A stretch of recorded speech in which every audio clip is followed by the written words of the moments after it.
Welcome to the Invincible podcast, where over 9 episodes we follow the epic journey of the 1924 New Zealand All Blacks rugby team, forever known as the Invincibles. My name is Owen Eastwood. I'm a performance coach with a deep focus on competitive strategy and team culture.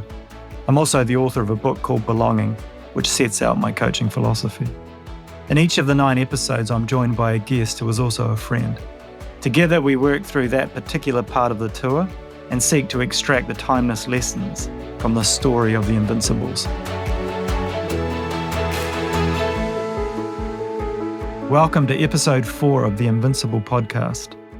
In this episode, I'm joined by my friend Kieran Read. Kieran is a former New Zealand All Blacks rugby player and captain. He earned 127 test caps and was an integral part of 2 World Cup winning teams. And since retiring from professional rugby, Kieran has established a highly respected leadership practice. Hi, mate. How are you doing? Hey, very well, thanks. Bloody good to have you on this one. Thank you. This is going to be a bit of an epic episode. And actually, I think probably they've all been pretty epic. There's drama in this one, just like the others. And this is the moment in the tour where they do not start well, don't start strongly.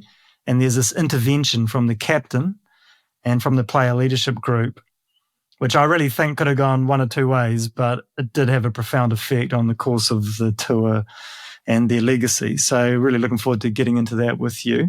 You are the perfect man for the job. I said the same to Smithy last time, but you are. You know, to have been in that player leadership group with Richie McCaw for quite a while, it's 2 World Cups, 2 World Cup wins, and then you became the captain yourself. I think 52 test matches you captained the All Blacks, and therefore you were supported by a player leadership group. You know, I could not think of a better person to try and add insight into the story here. So thanks for joining. Oh, no worries. Nah, thank you. It was, I guess, when we've reached out and connected, and then you mentioned this story. It's part of our story, I guess, as All Blacks, the Invincibles, and it's something you heard about. But until I've probably just researched a bit in the last, months or so, and got to actually get a real good grasp on it. Man, it's fascinating, and it's crazy what they went through, and the time they were away. You always knew that, time on a boat and all that stuff, and but just to get a bit more understanding around how clearly the players took control, no coaches and things. So it's been really cool to listen and learn a bit more about, our ancestors and the guys who, really set the pathway for us as All Blacks. Well, I love that. And I was going to ask you, actually, you are a very busy guy. You've got a beautiful young family I've had the privilege of meeting. You've just done this epic endurance event, so your fitness and getting into that new sort of sport's a big thing for you as well, but also you've got a really cool leadership practice which you're building.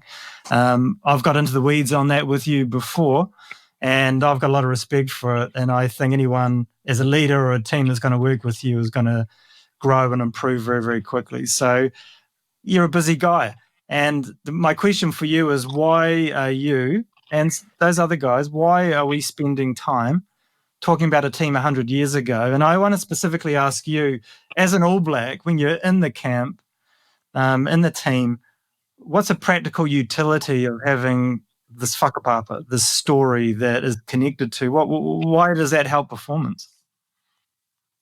Yeah, it's crazy. I think there's something just in the background there that I think you mentioned spirituality before.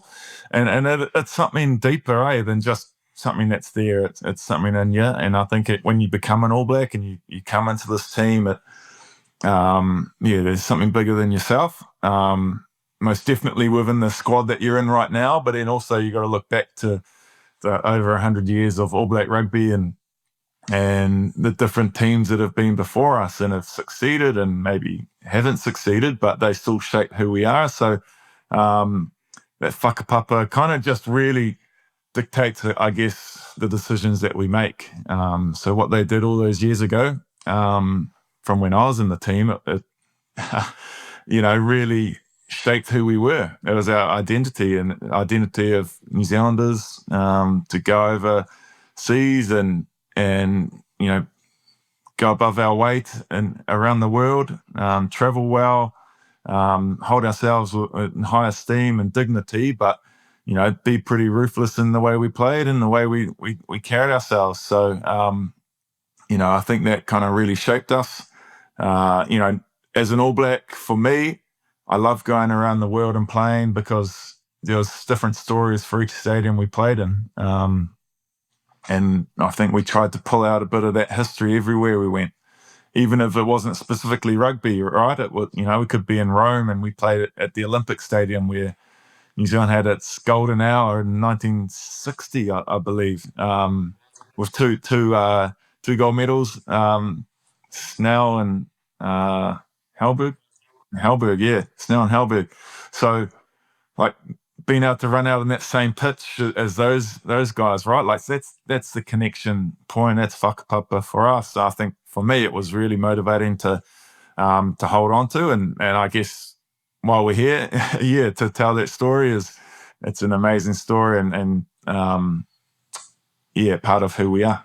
And what I love about it is that player leadership group, which I think, many books have been written about how influential they've been and how beneficial to the All Blacks performance have been. This is sort of the origin story of it right now with you, this episode. This is the first player leadership group, and they don't mess about. On the boat trip across, they had a big influence with this young captain, Cliff Porter, 25 years, never captained the All Blacks before. They helped him a lot. But as I said, we're going to get into this in this episode. They don't start the tour well, and there is an intervention early on, which, as I mentioned, had a pretty profound effect. So before we get into all that, though, we've got a little ritual going here with everybody, and that is just the way I put it is we just want to open the door a little bit on your dignity and your humanity. You've got an amazing CV and job titles and all the rest of it, so that's all a tick. But to really connect with someone, you need more than that. And if they can open the door a little bit on who they are, then for me, that's what we need. So I'd love for you just to share a little bit about the places of belonging for you. Yeah, cool. Thanks. I think for me, I was born in Papakura, so I was born in South Auckland. So to a family that actually had no one else really up there, close family to where we grew up. So my dad is from Taranaki, so he was off a farm. Actually, his neighbouring farm was Conrad Smith's family farm in the middle of Taranaki, and then my grandparents live in Stratford, a lot of family down there, and my mum's from Timaru. So yeah, most of her family are down that way. So look, it's a bit of a mix in terms of New Zealand, but I think for me there was definitely South Auckland feels home. My parents are still there. It's a place that really shaped who I was. The friends I made, the sport that I played when I was younger, the community that place has was really important. But also, I guess, having family outside of that brought me out of the Auckland a little bit. So we'd come to the South Island every couple of years in the holidays. We'd drive down, load up the car and drive down. I've got two other brothers. And so we'd be crammed in the back fighting and come to the South Island, and we'd travel around and get experiences that not many other Aucklanders would get, right, in the 90s and 80s and 90s. And, have Christmas with family. And so now I call Christchurch home. I've got three kids, three amazing kids. And this place feels home. I love flying in and looking out the window, seeing the Southern Alps, and seeing the Canterbury Plains. So that kind of grounds me. I think that's something I really uplifting to come home, and I guess knowing what's home too is knowing your family's here and everything. So really special part of me is belonging here in New Zealand, especially Christchurch now. What I did do actually a couple of years ago too, we went on a family trip up to Europe and went to a place of belonging for me and my kids, Kefalonia in Greece. So an island where my great-granddad left to come to New Zealand. So I got to stay there for a few days, went to the village where he was brought up, So he left in 1912, I believe, from Kefalonia. The village that Valsamata is his village. It's an inland village. What was crazy was that he turned up on this island, never been before in Greece, and he felt home as well. So, and my kids, felt it as well. It's quite crazy that you could feel this kind of thing that meant that, there's someone in my ancestry and who comes from this place, and so there's different parts of me. That's one part, which is the Greek side, which is cool.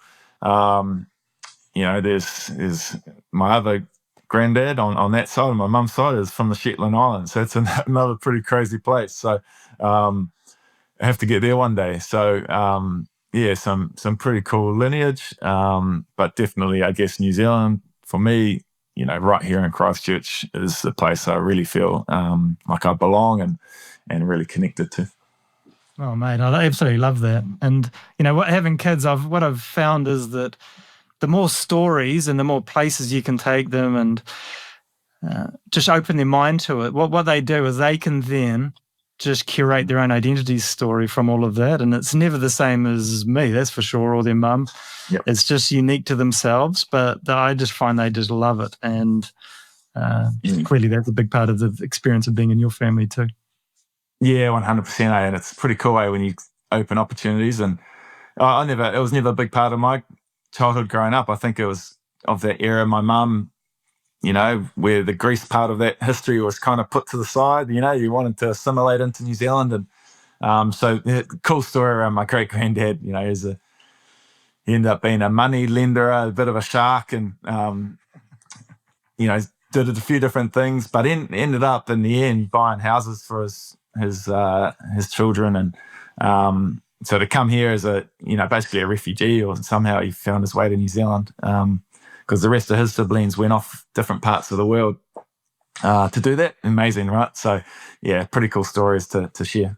It is. I think we might have talked about this before. There's the global mental health study that's done annually, and they've identified that 18 to 24-year-old age group is the one that really suffers with their mental health the most across 178 countries. So it's not a westernized study. And when they interviewed the people in that age group, the biggest cause of their emotional distress was lacking a real identity story and groups that they felt a genuine sense of belonging to. Some of those things we're talking about have been replaced, obviously, by sort of social media type groups and things like that. And, something powerful, I think, about sharing with your kids that you belong to lots of these different tribes and mad groups of people and also places. And, you're anchored by these things and, it gives you strength to go out into the world. Yeah, it does, eh? Like, I think, as you said, like, the thing is, if you can find something to connect to, and generally, most of the time, right? Like, or basically every time, no matter where you are around the world or even in your own local community, if you connect with someone, you're going to get, a lot of love or something straight back to you. And you'll feel the care. So yeah, it's sometimes hard to start that process, but yeah, it's I always found that around the world, no matter where I was, people were genuinely really welcoming and wanting to help you out. Well, something you won't want to comment on, but one thing when I think about you and Dan is that part of the identity story of your family now through generations and generations will be there was an All Black captain. There was a iconic player in our family line. And the thing I like about that is it actually instills a bit of confidence in these people who haven't been born yet. When they are old enough to understand, in New Zealand in particular, that black jersey, that is powerful. And if you know that someone in your line, grandparent, great-grandparent, all the way back, wore that shirt, I think it gives you a bit of esteem, just something. And if that can help a kid down the line, beautiful, and it will, and it's an unforeseen consequence probably of you playing footy, but that you've helped out people in generations you're never going to actually meet. And I like that. Yeah, far out, man. I haven't even thought of that, to be honest. Let's turn into the Invincibles. Amazing team. We've got to keep remembering, obviously, when we say they're the Invincibles, it sort of gives the game away that they were this team that went through unbeaten. Yeah. England, Wales, Ireland, France. They were a great team. But actually, in the first few episodes, which you've seen as well, it didn't look like they were going to be great. And it definitely did not look like they were going to be invincible. When they were first selected, there was a huge amount of controversy around the selection of the team, which has never sort of changed over time, I imagine. But, Auckland, the biggest population in the country, only 3 players in the team. The New Zealand Maoris captain was not selected. Allegations of a conscientious object. It was mayhem, really, around the selection of the team. Then they played the warm-up games in Sydney. They lost the first game. Then they played a game against Auckland, and they lost that. And this is not looking good. Then the night before they left, for reasons which were never formally stated, and even to this day speculated upon, they changed the captain. And Cliff Porter, this 25-year-old Wellingtonian, is appointed the captain, invited the evening before 11 o'clock at night, doesn't accept until the following morning, the day they actually leave. This is not great. He does not have a plan. He hasn't got a strategy. He's a pretty relatively new All Black, and there's some real grizzled veterans in this team. So this could go in a very bad way very quickly. And with Smithy, we got into the boat voyage, which was the forming stage of this team. Yeah. And I think Cliff Porter was an inspired leader. But at the same time, because he did not have a plan, he was necessarily open-minded about, how the hell we're going to do this. Also, unlike a lot of the other senior players, he didn't participate in the First World War. So he didn't really have that military model of leading like a lot of the other players in the team did. So I think that also possibly opened up his mind a little bit as to what could be different. And as we got into that episode, and anybody who's watching this as the first one, I'd really actually invite you to go back and watch the previous one so this sort of narrative will make sense. But he was very unconventional and very innovative. And that contributed to those attributes being the DNA of the All Blacks, I would say. So they arrive in England, absolute drama at the first training session. You really got to locate yourself there because this is crazy, really. But on the boat trip across, Cliff Porter and the player leadership group speak, and they come to a pretty quick conclusion that if Stan Dean coaches the team, Stan Dean, the manager of the team and also the chairman of New Zealand Rugby, if he coaches this team, this is going to be a car crash. This is not going to be good. He isn't qualified to do it. He's not a coach. He hasn't coached that level of rugby. He hasn't coached any level of rugby for a long time. So they take it upon themselves that we will coach ourselves. That is the best option we've got here. They felt they had an understanding with him on the boat journey across, that would be the case. He would lead all the off-field activities and be a manager in the sense that we would understand it, and that they would coach themselves. But the first training session, and this is beautifully caught by George Napier in his wonderful autobiography, Stan Dean puts his boots on and comes onto the field. And he thinks he's going to take this practice. So whether there's a misunderstanding or whether he actually just decided, I'm not going to go along with that. But in front of all the players, Cliff Porter, this never ever captained the All Blacks in a game, stands his ground and invites him to leave the field and to honour the understanding that they had on the ship. In a massive moment, as we spoke about, once Cliff Porter, and he remains All Black captain off and on for 6 years, but after he's finished as All Black captain, he never gets a role in New Zealand rugby ever again. He really crossed one of the most powerful people we've ever had. So it was a huge sort of life-changing decision in many ways, but he did it for the good of the team. So that's where we left off last time. The team then had another 10 days to prepare for their first game of the tour. The first game of the tour is against Devon, which is on Saturday, the 13th of September, 1924. The 1905 Originals started their tour against Devon and hammered them 55-4. So people were very much looking forward to comparing this team with the Originals. And a couple of notes I just wanted to give a bit of a flavour of this is that a special train was put on from London to Plymouth for this game of Kiwis. And I hadn't sort of appreciated this. I came over to the UK in the sort of 90s, and there were thousands of young Kiwis then, and I thought we were sort of the pioneers. But actually, in the 1920s, there were literally thousands of New Zealanders living in the United Kingdom, and they emerge throughout the story some amazing characters and some amazing connections. Even people like Sir Ernest Rutherford, the famous physicist at Cambridge, he hosts the players. There's multiple examples of this. And so a special trainers put on from London, and actually the Kiwis follow them all around this whole tour, all 30 games. Also, when they arrived at the train station in Plymouth for the game, they got on the bus to go to the ground, but there was a detour taken in Plymouth to this point where the Mayflower, where the pilgrims on the Mayflower went off to the Americas in September 1620.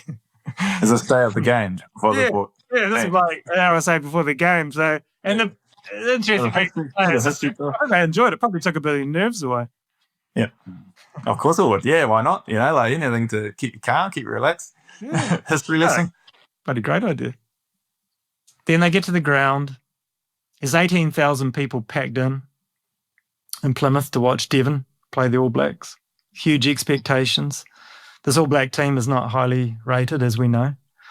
And so the fans are ready just to make their own judgment. I just wanted to highlight a couple of people who were in the crowd that day. Well, first one was Wavell Wakefield. Now, Wavell Wakefield was the captain of Harlequins, an amazing individual. He was an officer in the Royal Navy at the same time. He was captain of England and captain of Harlequins. He was the first person ever to land a plane on a Navy ship. The precursor of an aircraft carrier. Yeah. And this is another issue altogether. Because it was an amateur age, it's quite epic, some of the jobs and some of the things that the people did away from their rugby, which we've lost to a large degree now because it's all consuming. But anyway, Wavell Wakefield was there, obviously scouting on behalf of England, but he actually got on very well with Cliff Porter. And I'm going to mention this in a little bit. He also made an intervention which massively helped the All Blacks, which we'll get into. There was someone else as well that would have been in the crowd that day, and that is a guy called Jimmy Peters. Jimmy Peters was the first black player to represent England rugby team in 1906. I write about him a little bit in one of the chapters in Belonging. And the reason I do that is because Stuart Lancaster, former England coach, he also has a bit of a natural instinct around an identity story and players having a sense of belonging. And I was actually at a dinner one evening in September 2013 where he got a lot of the new players as well as the current players into a little Italian restaurant, and the whole evening was storytelling of the white shirt with the red rose. And from what I understand, this is not really part of their culture either before or even after him. But he told the story of Jimmy Peters, the first black player. There are a lot of amazing stories about him, and I put them in Belonging. But the point I wanted to share with you, where these things can be powerful, is the following day, the Daily Telegraph wrote a profile on Billy Vunipola because he was going to make his debut for England on the Saturday. And they interviewed Billy in this profile piece. And even though the interview happened just the day after this dinner, he identified Jimmy Peters as one of his heroes. It's an immediate connection. And in fact, I'm just going to read a little bit of what was in that article from Billy. Billy said, Jimmy's story struck a chord because it was about how people were accepted coming into England. And that is how me and my brother have felt. That is why that story touched me. I definitely feel part of that English tradition. And, I just felt that's a good bit of leadership there by Stuart Lancaster. He knows that he's got this high potential player who's Tongan parents, Tongan heritage, went to school in Wales and then England. And that in order for him to manage his anxiety and to, be calm and feel confident, he wanted to give him a sense of belonging. And obviously he's a very relational coach, so he was good at that. But in addition to that, he made sure that he understood that white shirt is home for him, and he wrapped a story around it. And so it's quite nice to think how Jimmy Peters, who had played for Devon, represented that team and would have been a bit of a local icon, how he would have also been watching this game. You know, there's this beautiful context, I think, around this Invincibles tour. And as everyone knows, we're not getting into the scrums and lineouts and all the rest of it. You know, we know that they win the games, and this isn't a rugby podcast in that sense. This is more about trying to understand and respect some of the leadership lessons and cultural insights from the tour. So Cliff Porter himself, the captain, he had been ill with a cold for a few days, and he was not feeling particularly well. So, but he did lead the team. He actually didn't play great, and that was noted by the media, so didn't get off to the best start himself. On the day, the All Blacks did not play well, and this is a bit of a pattern early in the tour as well, as the rain starts to set in the second half. And so the team is making quite a lot of mistakes. The fundamentals, as you'd expect in the first game, are not there. The set piece does not go well at all, and the cohesion isn't there. So these are things you would expect, but the sort of problem for them is a little bit as the originals also had the same excuses and won 5-4. When you say that they didn't play well, it's so judgmental, right? Like from people looking in, and I think that's the thing. As a former All Black myself, you go, it's so easy just to look at a performance and not quite understand what's happening in behind. So all that, you know, the Standine drama, you know, how people are connected to what they're trying to achieve. You've only just come off the boat 10 days ago. You've had no chance to get your fitness right. So look, I think it's, you know, it's so easy to jump on board pretty quick. You know, but I think it probably shows, as we know, like how they progress, even when perhaps they're not playing well on the field. The effort that they're putting in, you know, off it must have been pretty huge. Well, that's a great point. Thank you. I mean, that is a really great point. And to highlight how there's a sort of a gap from a performance point of view, which you've just offered up, and how the public perceive these things, even though they were quite written off before the tour, one of the main papers in the UK say this is the most overrated team to visit the United Kingdom that we've seen. This is after the first game, and it's raining all the second half. But, you know, it's so judgmental. I mean, how thick your skin has to be. It's quite interesting, right? Like, so it doesn't take much for an All Black team to be written off as one of the worst. And it is just one game, one bad game. And I think through history, especially in recent history, right? Like, if the All Blacks have a bad game, it's like their the whole world's come down on them or something. So I distinctly remember this in 2009, right? So this is in peak kind of All Black era. And we lost to South Africa 3 times. We lost to France that year at home. In my first kind of year in the team, and the media was saying we're the worst All Black team, you know, and you're like, the worst All Black team ever can't win a World Cup 2 years later, you know, like it's like, so it can't be right. It's not real, but when you're hearing, you know, it's being said about you because there are the questions coming into from the media. It, you know, it motivates you, but also I can imagine at that time, right? Because all they're doing is reading newspapers probably and hearing this, and definitely motivating, but also it can get you down if it keeps going, right? So finding a way to make that change and working their way out of it, you know, was pretty important. Well, thanks so much for highlighting that. Such a cool point. And yes, because they kept diaries, a lot of them, we do know that this got to them. You know, the criticism, the being written off, and actually also the fear that they would be a crap team, really, and embarrass New Zealand. All of these things were in play, but then they switch, and actually later in this episode we're going to go there. There's a switch. Once they start looking pretty good, then all this other type of pressure starts to emerge. And the incredible how fickle the media are, and we'll get into that. So let's go to the second game. The game 2, they play Cornwall at Camborne. We love Cornwall. We love going there for holidays. We're going there again this year. It's a great, beautiful spot.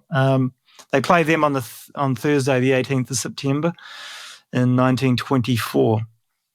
And again, the context is so very interesting around even this game, which is not a major game, but The All Blacks note in diaries that they were quite literally shocked to see incredibly long queues of men all the way down the street from a government office to receive the dole, the unemployment benefit.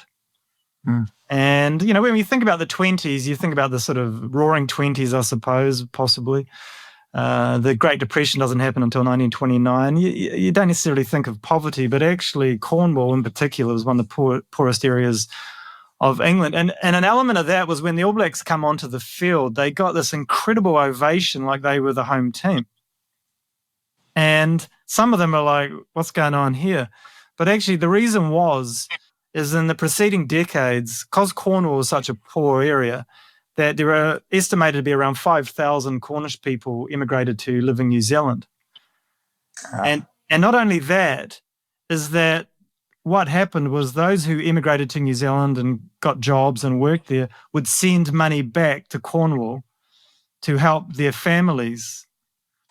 And actually, it's very interesting because 100 years later, that same dynamic plays out in some communities where rugby players become professional and they will also send some of their earnings to their communities, to their families as well. So that is not a new thing. But that is partly why there's a massive affection towards New Zealand from these, because they were literally receiving an income through their relatives back from New Zealand. Yeah, it's crazy, eh? I can imagine. First of all, how big are these crowds? These crowds are amazing, hey, when you think about it. And I'd imagine for a lot of these guys, teenagers or young 20s who've never played in front of a big crowd like this before, it'd be really eye-opening. It'd be, that's, when you think about pressure of the media and whatever, just even turning up and seeing the crowd and trying to perform in front of these people and they're right on top of you. Man, there's a lot of pressure. The only thing I think that's amazing. You're giving back. You see it a lot here in New Zealand in terms of the Pacific Islander communities and families. That's their culture, is to look after their families and give back to them whichever way they can. Yeah, I was thinking of that, and I think it's quite a cool circle when we go back 100 years and we see how that was done from the Cornish and the New Zealanders. So on this day, it is a warm, beautiful day, just a gentle breeze, and the All Blacks love these conditions. Their strategy is to play a higher tempo game. They don't want to particularly play a forward-orientated game. They want to use the width of the pitch, and they have got great athletes. So that's an important part of this. So those conditions were really, really welcomed, and actually what happens, they play really well. Game 2, they win 29-0.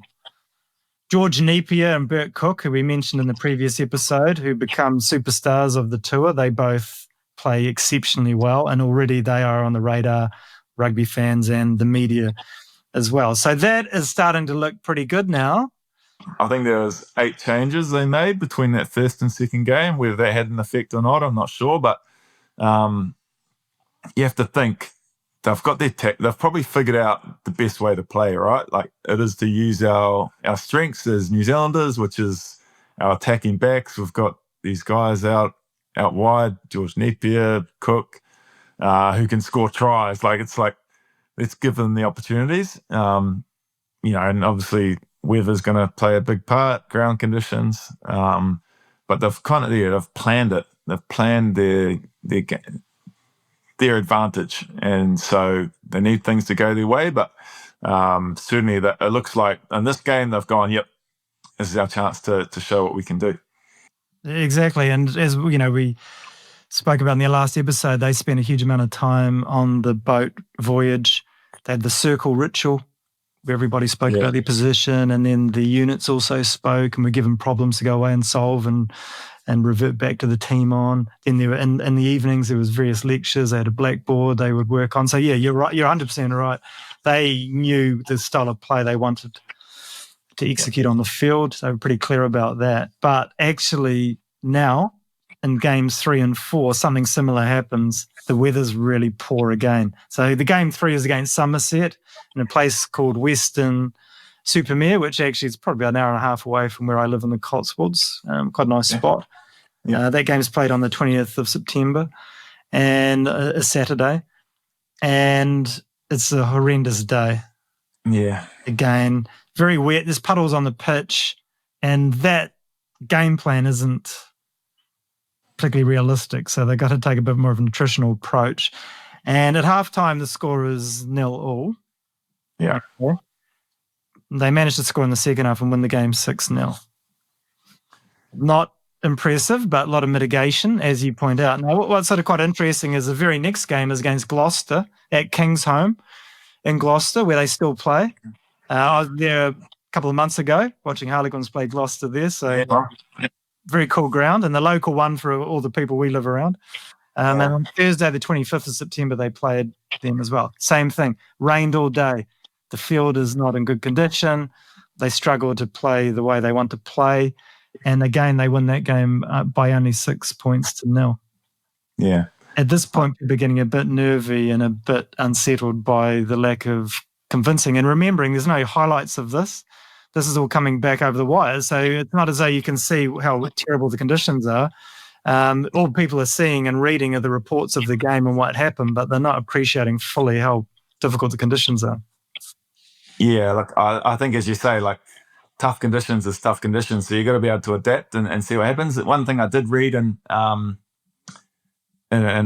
diary, I think, around these games here was they took, or maybe it was in a report, in a newspaper clipping. It was they All Blacks changed tactics.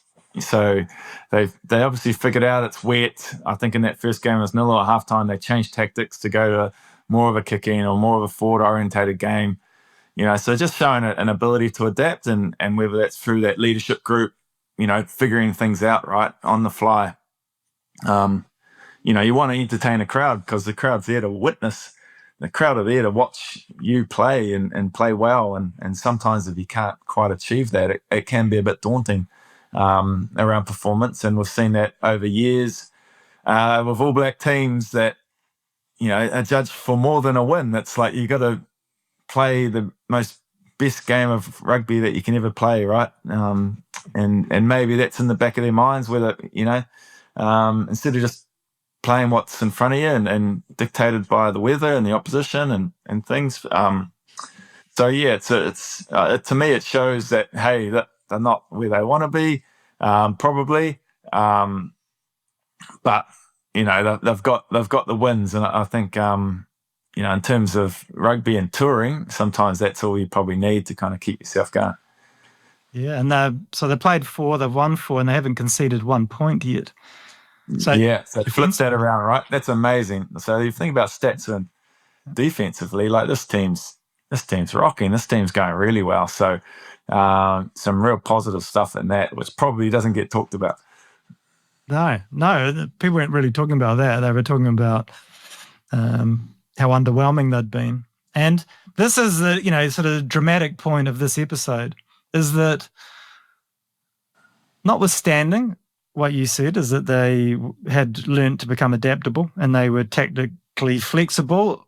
At the same time, Cliff Porter, the captain, had seen enough to know that if they kept doing things the way they were doing off the field more than on the field, then this team was not going to be successful. And he did something which, goes down in history as a bit of a masterstroke. But, for me as a performance coach, I'd be probably having a panic attack if the captain came to me for advice on this. But he decides to have an intervention after 4 games. He consults with a player leadership group, and they back him. And that he said, I want to challenge the players about how we are actually preparing for games and how much ownership we're taking. So I really can't wait to get your insight from both him as the captain, and you're literally have been in the same role as him, but also the player leadership group's role. I'll quickly take you through what happened. This is the end of the first block of the tour, which is these 4 games in England. Now they're going to go to Wales. The first game in Wales is against Swansea. This is a big, big deal because the originals played 32 games, only lost 1, and that was against Wales. So in New Zealand's mind, the biggest objective, and Smithy touched on this in the last episode, the biggest objective really for the All Blacks is to get revenge against Wales and to particularly go into Wales and not lose to any Welsh team. That before the tour, the politicians and the New Zealand Rugby, when they're giving speeches, no one actually ever mentioned, as far as I could see, that we want you to go unbeaten and be invincible. That was never mentioned. The goal really was to get revenge on Wales. Yeah. And then see what else would play out. So now they're just about literally to cross the border into Wales. So the anxiety and the expectation would already be there. But probably to heighten it, Cliff Porter has this, what you could call an emergency meeting, if you like, or an intervention with the team, and he brings them all together and sits them down in his nice, calm way, but he is very direct. And the first thing he does is actually probably more directed at the manager, Stan Dean.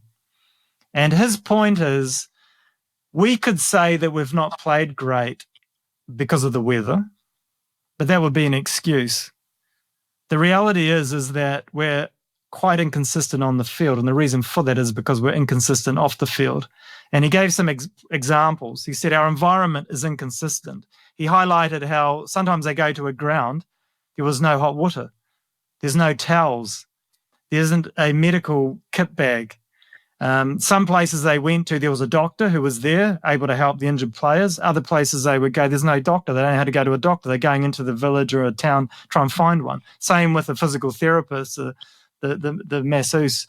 Sometimes they're there and sometimes they're not. And he said this is hopeless. It's so inconsistent. We need to have proper protocols in place so we're getting a consistent experience. And that was definitely would have been directed at Stan Dean, who was spending a lot of time on the social side of touring and maybe neglecting this a bit. And Cliff Porter had a bit of anger about this, because what was actually happening is he was having to sort these things out as well as captain the team, just before and just after games.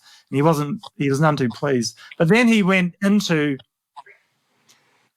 challenging the players and saying that we don't have enough individual ownership of our performance, and we don't have enough accountability around our performance and our preparation.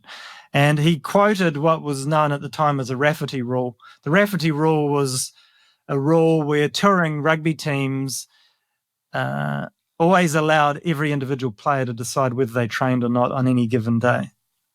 That was just a custom. So I think there was a list to be written on the wall. So you would write down, and then they would organise around it. And I know this is amateur, but even this is amateur, this. But it was the custom of the time. And actually we're into the third, fourth decade of touring. So it's not like there had been a lot of precedent for this. So all the All Blacks going on tour had this expectation that, for example, you might be visiting a place where you've got some family relations there. So you would say, I'm actually spending the day with them, I'm off, and write your name on a list, and you wouldn't train. So this was convention, though. It was custom.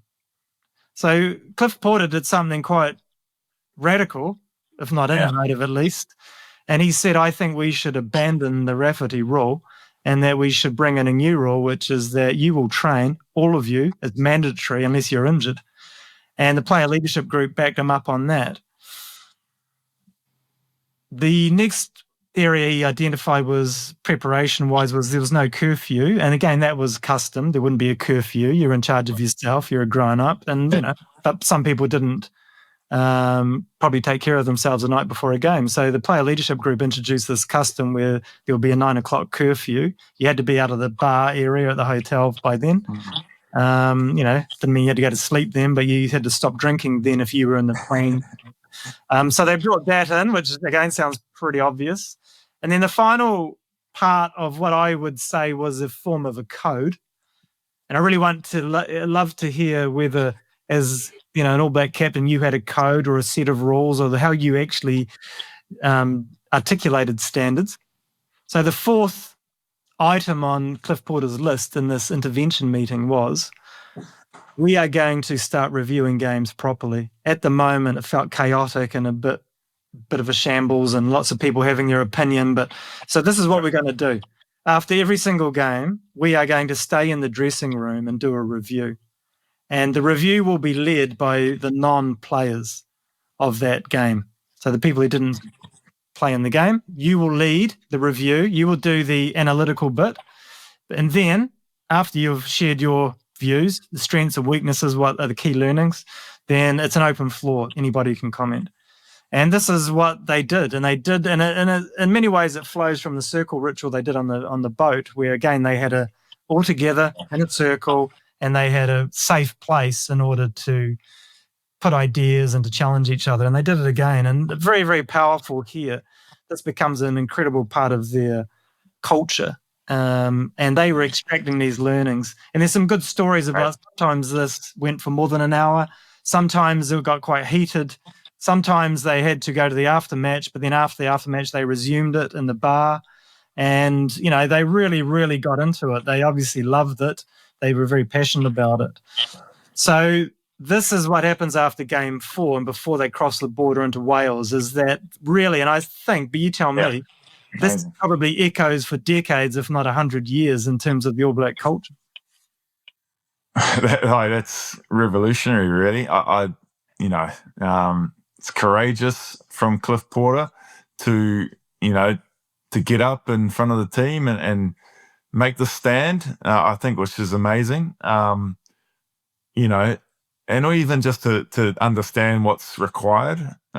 So if you go through a few of those points, right? So, getting everyone to train, you just think that's obvious, but the fact that it hasn't been done before, and people could easily put their hands up, say, nah, don't want this, don't want that. But to get buy-in from that is huge. So he must have been doing this in the correct way. He hasn't just come down and laid the law down. He's probably done it. Yes, he has, but he's done it in a nice way, his way, right? Authentic way to who he is. What else? So the review, I think there's no way you can learn and get better, right, without reviewing. And that's in life, that's in everything we do, let alone a sports team. So if you're just rocking up, you're just going to stay the constant place you're at, right? Status quo, things aren't going to improve. So, hey, if we ever want to grow, learn, get better, you have to review where you're at. So I think bringing that into the game, and obviously they're probably having discussions around it informally, but creating a structure where we can look at it. That's giving the guys who aren't playing some more empowerment to the team, so they're not just switched off. They're not just in the stands, chilling out, having their beers, whatever they're doing. It's a chance. Hey, look, we got an important role to play in our team, right? Even though we're not playing and we want to, let's watch and help out the team, right? So brings them involved, makes us more of a connected team, keeps us together. We care about each other, so that's really important. And then I think the way he's kind of brought it together is in terms of sitting down in a team and calling a players meeting. They're probably some of the most powerful meetings I've had across my time, and either for the Crusaders or the All Blacks. And I've called a few myself as a captain, but I've also been involved, when a captain has, or the senior players have called a meeting, and generally it's around maybe a slip in standards around one certain area, or perhaps it's one individual and the team needs to hear the lesson from that person. But, you kind of walk out of that room and there could be some, whatever it is that's been said, but, and you kind of walk in there maybe in different opinions and everything, and the fact it's a full team and no coaches and just the players, you walk out of there really connected. And so that's probably what I'd feel, a view of this team here. We haven't been going as well on the field, but we've got a clear path to improve out of this meeting. So, you're probably walking out of there going, man, excited. We've talked about going to Wales. We've talked about the motivation of putting on a great show there, and now we've got some real structure around giving ourselves the best chance. So I'd probably say that's that there. Yeah, it's a courageous move from Cliff, and pretty amazing, foresight to be able to see that as a young leader, and probably had the big change in this tour, right? When we see how perhaps the results turn around immediately anyway. which sometimes happens. Doesn't mean it's going to stay that way, but yeah, it's a good start. He might have had a fear that the players, most of the team are more experienced All Blacks than him. So he might have had a fear that they would see that as a bit panicky after 4 games with a lot of mitigating circumstances to then have, this sort of intervention. But at the same time, he had conviction that what he wanted to address with them was real and was ultimately going to trip them up at some point if they weren't challenged around it. So you mentioned that you had called a few of these types of meetings as well. What's your mindset? Because you've got no guarantees that this is going to have the desired effect. And also it is one way or another, people are going to have a view on what you've done. The mindset around it, right? Like, so as a leader or something, it's got to the point where you've probably been ruminating on something for a while, or you've seen something that's come up, or and it's a case of going, it just needs to be said, and needs to be said in an environment where it's going to be heard the best for the players perhaps involved in maybe a situation or it's a team thing, where if the players hear it potentially and you're saying it in front of coaches, it can mean one thing, right? Maybe you're just trying to say it because it sounds good in front of these coaches, whatever. But if the players, it's just you guys, and hey, we can really point the finger if we need to point the finger. We can have a real honest conversation.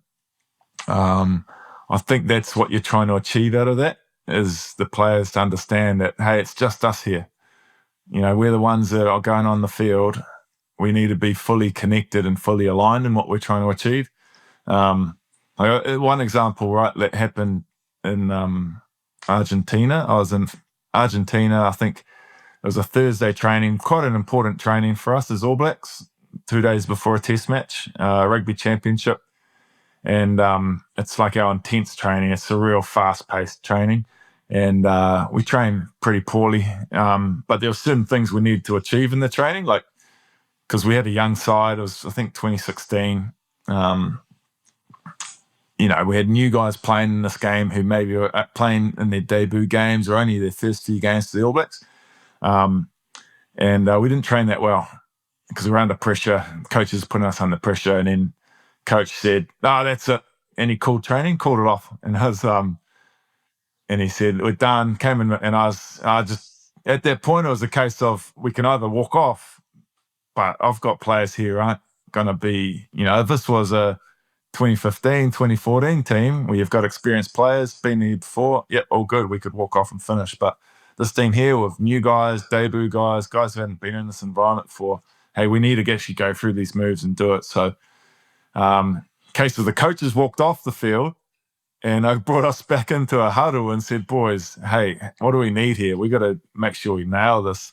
All right, so we'll stay here as long as we need to get this stuff right, and then before we prepare for that game." So that was one, and that was more of a positive thing, not really a finger pointing thing, but it was a case of us being connected as a player team, right? And so that was where that kind of came through. And I think, if you're talking about it, it's about players being connected in the best way possible, gives you the best chance on the field. So I've got a bit of a theory on this, which I want you to critique, because I've worked across different team sports, and a universal theme probably is they have struggled with player leadership groups. And I think the All Blacks probably have popularized this to a degree. This is this is an important part of high performance, and it's a smart thing to do. So people know that, but they really, really struggle to implement it. And even with the England football team and Gareth Southgate, he put together a player leadership group, but it never really, in all honesty, got going. And I've seen other teams as well where they put it together, but actually the coaches never hand over true shared ownership. So really what they want them to do is give them feedback on, the bus and the hotels and logistical stuff. They don't really want them to have an equal input into tactics or the design of training, etc. And, a sport like football was very much, the culture of football is that, the manager is, to a degree, a dictator. People sort of shut up and listen to what you need to do and go and do it. And if you won't do it or you won't do it well, someone else will come in. So the idea of shared ownership freaks a lot of footballers out in my experience. I'm still working on it. Don't worry about that. I'm still working on it.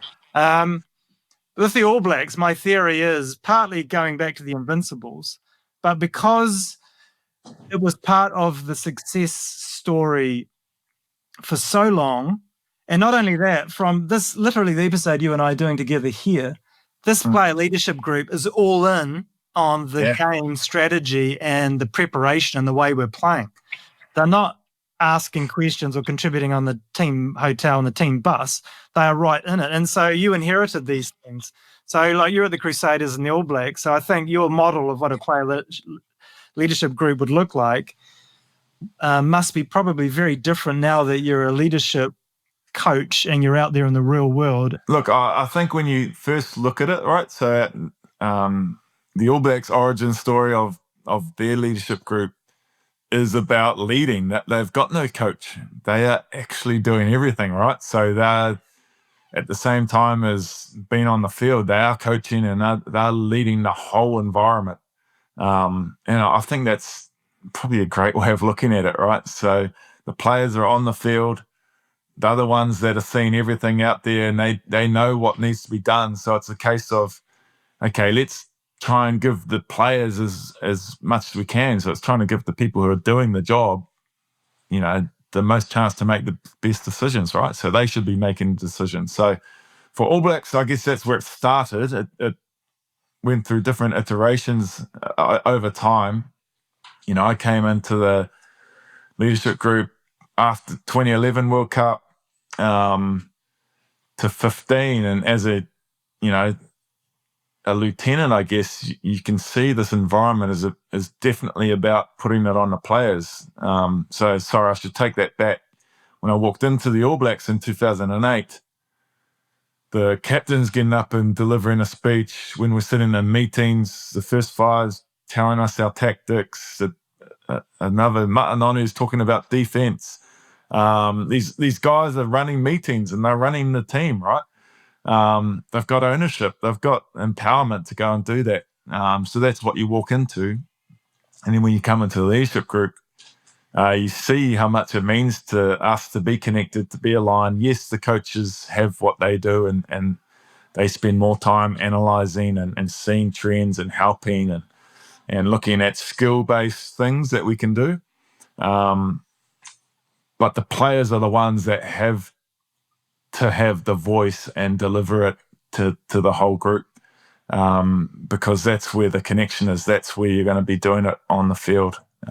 So that's the important thing, I guess, in terms of the All Blacks. And when you talk about a player leadership group or a leadership group in any situation, because right now, right, like, so you look around to leadership groups and you need to. The key thing, I think, is that you utilize every person in that group. They've all got to have slightly different strengths, to bounce off each other. You need to be able to make sure that you're aligned in your thinking, so really connected in what you're trying to do. And then also we've got common language, so your leadership group, spreads itself out amongst the group. And that influence of those guys is so powerful because the same language is being spoken about. There's alignment right across the board, and you come back as a team, and suddenly everyone's on board. Yeah, that's so good. Thank you. And I suppose you've got that as part of your identity story that A, there is a player leadership group, and B, it does this role. And I imagine, when the All Blacks are looking for their next coach and they interview various candidates, if a candidate came in and said, look, I'll be very honest with you, I don't operate a player leadership group. I find that it's quite inefficient. I don't think it's a sensible way to use the week. We've got limited time. I think it's, sure, once or twice this season I might, have a meeting with them, take them out for dinner, but I'm not really into player leadership groups. I would have thought New Zealand rugby itself, as the ultimate custodians of the All Blacks, would probably at that point know that this is not going to be a good fit and that, we have certain things which are bigger than an individual coach's preference. Yeah, I think so. I think so. As an All Black captain, did you ever have experiences where you were very, very clear-minded that you wanted something to be done in a certain way, and then you got that challenge, that structural challenge from the player leadership group where they want to do something slightly differently or water down what you had in mind? Is there a tension between those two? Is that present? Is it healthy? Is it irritating? What does that look like? Yeah, look, I think there's always a little bit of tension, I guess. Like, so you don't want to be sitting in a room and everyone agreed, right? I think probably the key, in those meetings that you'd have as for myself, probably as a captain and probably most captains anywhere and previously, if you go out and say what you think should be done, or a coach comes in and says, this is what should happen, everyone else just jumps on board, right? It's just kind of how power and everything kind of works. So people stop thinking, they just want to agree with that space. So I think from my point of view, it was all a case of trying to get the ideas first. Yes, potentially I can then distill it and I've got my own ideas and I've got what I think is the right way it should be done. And I'll certainly lean on trying to get to that way, I'm sure, because that's what I think is the best. But you have to be open, and so you have to be open in those spaces to look at different ideas and be able to take on board the different kind of challenges and things that happen. And if it got to a point where it's discussion's still going and there's conflict there, then hey, we disagree and commit kind of time, right? You don't have time to just keep arguing and find out what it is. Even if the decision is not quite right, a fully backed decision is way better than not making a decision at all, right? So that's where I think we kind of worked in those groups. So is that where you think Cliff Porter would have ended up as well? That definitely looking for a consensus at the very least amongst himself and the player leadership group. But ultimately, if we all couldn't arrive at the same place, he is the ultimate leader. He was a captain. And he would make the call, and as you say, that beautiful expression, disagree and commit from those around him. Would that still be the way that you would have led as well? I think so. I think he's he's done that remarkably well. I been able to set up a leadership group, so he's got guys actually to support him. These guys are, as you said, being chosen by the whole team. So these guys have influence. These guys have massive influence across the team. So how they act, how they behave, the young players and everyone else is going to follow what they do. So it's another crucial point, actually. So those guys in your leadership group, the people in your leadership group that you need, the ones that have influence, even perhaps someone that maybe you don't think should be there, but he's got a massive influence over this part of the team. Hey, let's bring him in. Let's align him to what we're trying to do. And we're not distilling, making him not the individual he is. But he's getting better understanding around the reasons why maybe we're doing things. Suddenly he's taking it back to that group of players and working that forward. So I think, for Cliff, he's probably in that case of, going, okay, let's get buy-in, take it through this small group first. And then when I've got that backing, I can then go to the whole group. And, when it comes down to it, probably the big thing for them is, he'll say, is, right, are we here to win? And if we're here to win, we turn up to trainings, we commit to a curfew, we don't go drinking all night, we put ourselves in the best position to do that. And it's an easy decision from the players then to say, yeah, we want to get to that position and we want to give ourselves the best chance. So we'll do all it takes, right, to do that. Well, that's brilliant, because I think that's exactly how it played out. And so we get to Swansea in Wales, and this is game 5. And so these first 4 games, and then this intervention meeting, if you like, there's a code which has been proposed by Cliff Porter and the player leadership group, which the whole team buys into. And so there is some form of reset or circuit breaker that's happened here. So now they play Swansea. And you mentioned it before, the crowds. Swansea is still a club. There's obviously a professional region in Wales now, but there's still a wonderful Swansea club. For this game against the All Blacks on Saturday, the 27th of September, 1924, There's 45,000 people came to the game. And the atmosphere, and it is incredible. 45,000 people. The atmosphere is, the players speak about it. They were singing those beautiful hymns, Land of My Father, etc. The atmosphere was just absolutely incredible. And prior to the game, there was a bit of an expectation, certainly driven by the media, that this will be the moment where this team will come unstuck. They've not been convincing, and they haven't played any great teams. And now they're going to play Swansea, one of the best teams in the United Kingdom, and come along, because you're probably going to see them lose. And the bubble will be burst on this team. And the All Blacks are definitely feeling that pressure, but as we have covered, there was a mindset shift that no one really knew about in terms of their competitiveness and their personal responsibility and accountability. And also, fortunately, it's a beautiful day in Swansea. No clouds, sun, and actually no wind. And the All Blacks start the game well and are leading 10-0 at halftime. So they've made a good start. And they're playing actually into the sun, which apparently is quite difficult on that ground. But the second half, they absolutely explode.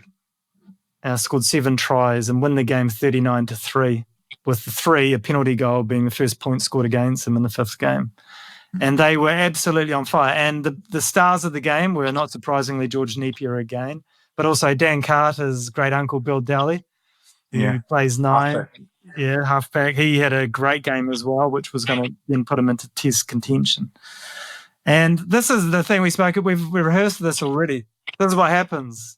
The media completely swing the pendulum and making comments such as, literally, this is probably the finest overseas team ever to tour the Great Britain. This is written the day after the game. The captain of Swansea, J.H. John, in the aftermatch, quite genuinely says, you have a wonder team. And people are articulating that we could see this team being unbeaten. And when you listen back and you read the players' diaries, etc., this pressure now starts to get to them about, now we've got to be a great team every time we play rather than trying to avoid losing. And they feel just as pressurized by that as they did before.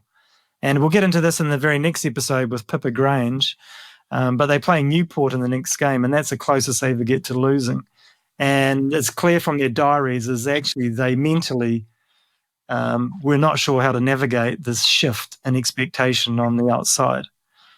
So I'd absolutely love for you to also maybe just share any experiences you've had where that pendulum has been swinging violently, and the effect it can have on a team, or maybe what is done to protect the team from being so influenced by that external noise.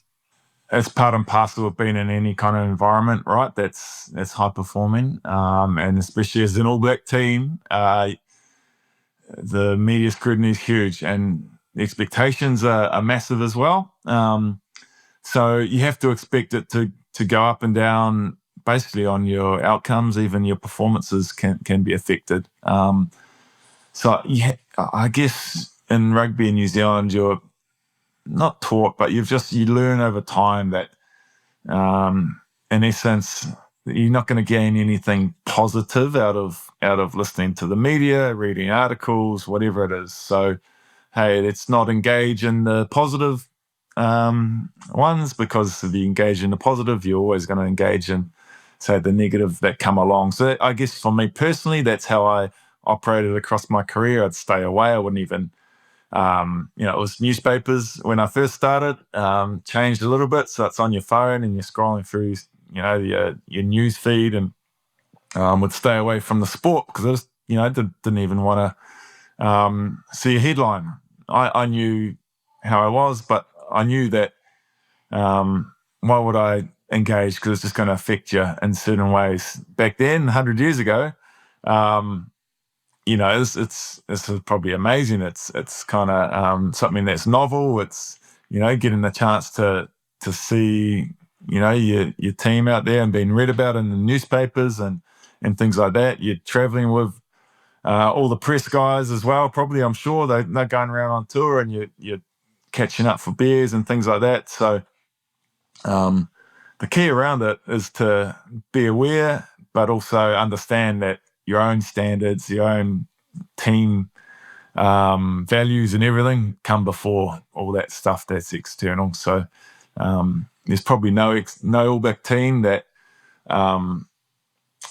in terms of expectation from outside, that's greater than the internal expectation ever. The internal expectation for an All Black side is to go out and perform well, obviously to win, but to do it really well. So there can't be any greater expectation than that by the media or fans or anyone. So yeah, it's all probably just being aware of that stuff. If I think of one time that it was quite crazy, right? Like with the All Black team leading into 2015 World Cup was probably the greatest All Black team, maybe one of the greater All Black teams alongside the Invincibles in this modern era, which lost 4 games over 5 years, basically. And start of the 2015 World Cup, we weren't playing well. We were winning our games, and internally we're looking at it going, "Oh, yeah, we're pretty happy," but we weren't necessarily showing great performances to the public or to the media. And so, started this tournament where we're the favourites and everything. The media was starting to question a few of individuals, starting to question the team. Were we too old, or do we have it in us? And as I said, I don't read any of this, but the vibe, because suddenly you're getting asked by the media those type of questions. So look, it's a funny one, because that can be from the outset, but internally we're in a great place because we're overtraining a little bit, so we weren't hitting the games with our usual vigor and enthusiasm because we're a little bit tired.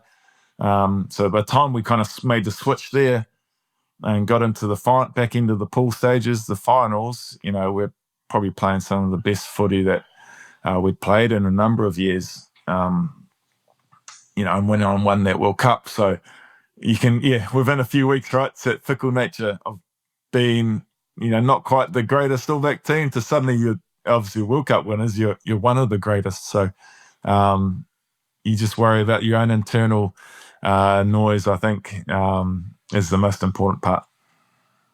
Well, that's another lovely connection back to the Invincibles, because we'll see as the tour progresses and they do start to keep winning and winning, that there is an internal conversation that's had, which is around, we could go unbeaten here. But they never articulated that outside the locker room to the media, of course. And look, your insights have been absolutely awesome, Kieran. Thanks so much for joining me on this episode. This is the start of the tour. Dramatic in itself, more dramatic than you would have thought, really, the first 5 games of the tour. But very much something has been set, which is definitely a stronger foundation for what follows. And thanks again. Really appreciate it. No worries, mate. Thank you. No, you can't go unbeaten unless you win those first 5. So they're on their way, aren't they? Which is they are on their way. You've put them on their way very nicely. Thank you. I hope you enjoyed this episode. Please feel free to follow this podcast and leave a review and any comments that you might have. If some of the core ideas that we explored today resonated with you, you might enjoy diving into my book, Belonging. See you next time.